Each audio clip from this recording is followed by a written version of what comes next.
Hi guys! Welcome back sa ating YouTube channel. So ngayong araw na to, pag-uusapan natin at ikwento ko sa inyo ang sumpa ng Romblon Triangle o ang tinatawag na Bermuda Triangle ng Pilipinas. Ito yung isa sa pinaka-kilala, pinag-uusapan na kwento sa lalawigan ng Romblon, sa isla kung saan matatagpuan ang gitnang bahagi ng Pilipinas. Simulan natin mga katropa ang misteryo sa Sibuyan Sea. Sa lawak ng karagatan ng Pilipinas, may isang bahagi na tila isinumpa ng panahon. Isang lugar kung saan ang modernong kagamitan ay biglang nawawala ng silbi. Kung saan ang kumpas ay umiikot ng walang direksyon. At ang mga barko, gaano man kalaki, ay tila nilalamon ng higanteng bibig ng tubig. Parang ipo-ipong hinihigo.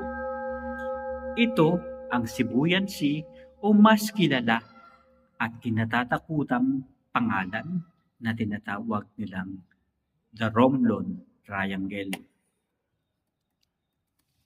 Mula noong panahon ng Kastila hanggang sa modernong era ng teknolohiya, hindi mabilang ang buhay na kinuha ng mga alon dito.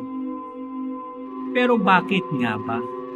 Dahil nga ba ito sa natural na agos ng dagat o may mas malalim pa at mas madilim na dahilan kung bakit tila naging libingang bahagi ito ng Romblon?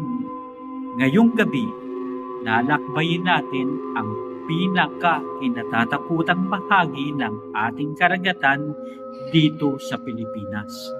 Humawak ng mahigpit dahil baka hindi na tayo makabalik sa pagbangon.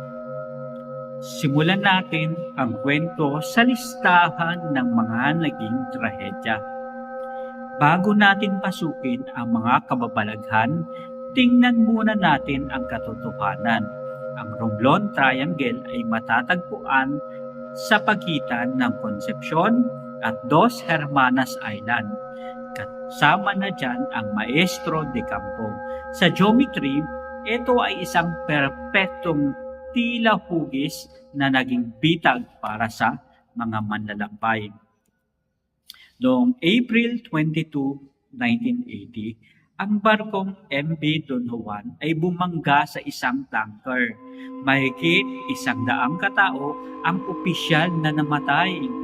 Pero sabi ng mga saksi, mas marami pa ang nawala sa dilim ng gabi.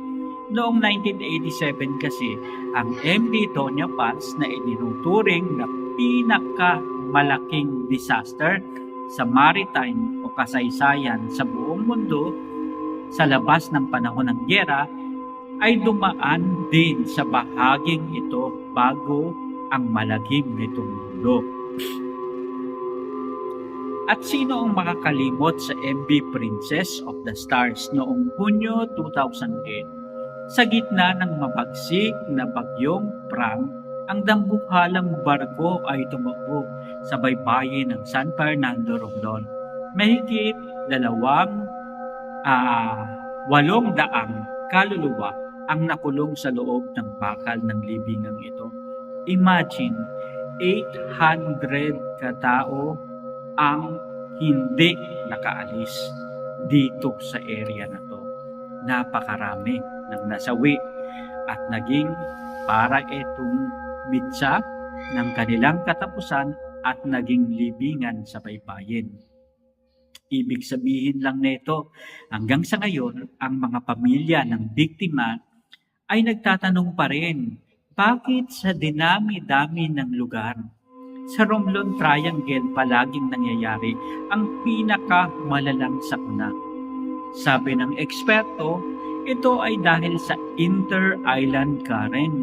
Ibig sabihin, doon malakas ang current ng tubig dahil nagsasalubong sa lubong.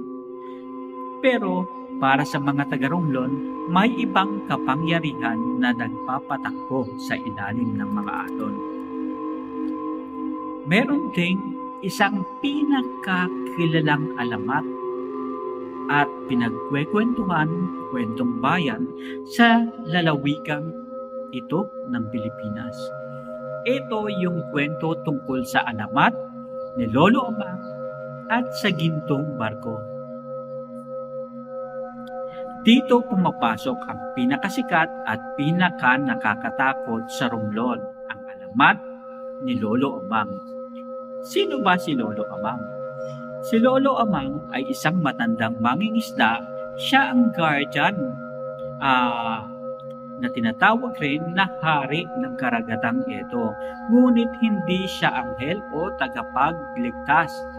Siya ay madalas makita bilang isang matandang lalaki na nakatayo sa dek ng dambuhala pero gintong barko. Ang kwento ng mga nakaligtas sa iba't ibang trahedya ay iisa ang kwento. Bago mangyari ang aksidente ay may lilitaw na napakalaking barko sa gitna ng dilim ng dagat. Akala ng kapitan mapapangga sila, kaya agad silang liliko ng mabilis. Pero ang hindi nila alam, ang gintong barko ay isang version lamang, isang patibong. Sa pag-iwas kasi nila rito, doon sila tumatama sa tunay na patukan o di kaya'y nawawala ng balanse ang mga barko na minamando nila hanggang sa ito ay tumaob. Sabi sa mga kwento mula sa mga residente ng isla ng Bandon, nakita raw nila ang gintong barko na lumulutang sa ere bago lumubog ang Princess of the Stars. Tila ba sinusundo na ni Lolo Amang ang mga kaluluwang kailangan niya para punuin ang kanyang kaharian sa ilalim ng dagat. Ang bawat buhay ay nawawala at nagsisilbing bayad o alay sa karagatan. May mga kwento rin na pinag-uusapan tungkol sa mga multong hindi matahimik. Hindi natatapos ang kilabot sa paglubog ng mga barko dahil ang mga labi ng mga nakasakay rito ay nananatili sa ilalim. Naging pugad din ng Romblon Triangle ang mga kwento tungkol sa mga multo. May mga driver na bumababa sa wreckage ng Princess of the Star ang nagkwento ng mga karanasang hindi nila malilimutan habang nasa loob sila ng madilim na pasilyo ng lumulubog na barko. Nakakarinig daw sila ng mga batang tumatawa at mga boses na humihingi ng saklolo. Gayong sila lang naman ang tao ron. May mga pagkakataon din na ang kanilang mga oxygen tank ay biglang nagkakaroon ng diferensya na tila may mga kamay na sumasakal sa kanila. At sa mga baybayin naman ng Romblon, tuwing gabi o anibersaryo ng trahedya, ay may mga residensya na nakakakita ng mga wet footprints o basang bakas ng paa patungo sa mga bahay pero biglang naglalaho. Ang mga mangingisda naman ay umiiwas sa mga bahagi ng dagat kung saan may narinig silang kumakanta o umiiyak sa gitna ng gabi. Kaya dito, talaga namang ang pinaka-creepy na mga kwento ng mga passenger ghost. May mga ulat na sa mga terminal tulad ng sa Romblon tungkol sa mga taong sumasakay, basang-basa ang suot at pagdating sa gitna ng biyahe, bigla na lang silang nawawala. Uso kasi na minsan yung mga ticket sa gitna ng dagat may nag-i-inspection, di ba? So may mga kwento na yung iba na in-inspection nila, bigla na lang nawawala. Kaya naman, ang mga usapang ito ay hindi matapos-tapos. So, ang babala ng dagat, ang Romblon Triangle ay hindi lang basta lokasyon sa mapa. Ito ay isang paalaala na sa kabila ng makabagong teknolohiya ay may puwersa pa rin sa mundo na hindi natin kayang kontrolin. Hanggang sa ngayon ay wala pa rin siyentipikong paliwanag kung bakit napakaraming aksidente ang nagaganap sa maliit na bahaging ito ng Pilipinas. Sumpa ba ito o sadyang naghahanap lang dagat ng kanyang alay? Sa susunod na sakay ng barko at dadaan sa Sibuyan Sea, tumingin kayo sa malayo. Kapag nakakita kayo ng nagniningning na ilaw sa kawalan, huwag kayong tumingin dahil baka si Lolo Amagna ang nakatingin sa inyo. At ang susunod na kwento na ikikwento ko ay ang inyong kwento na maaaring ipadala ninyo para pwede natin basahin at i-share din natin sa mga kababayan natin. Kung meron kayong mga karanasan na nais ibahagi sa iba nating mga taga-subaybay tungkol sa mga katakutan, tungkol sa mga kakaibang kwentong bayan na maaari nating pagkwentuhan, pag-usapan, i-share nyo lang dito sa ating YouTube channel para at least mabahagi rin natin sa iba pa nating manonood. Sa muli, maraming salamat.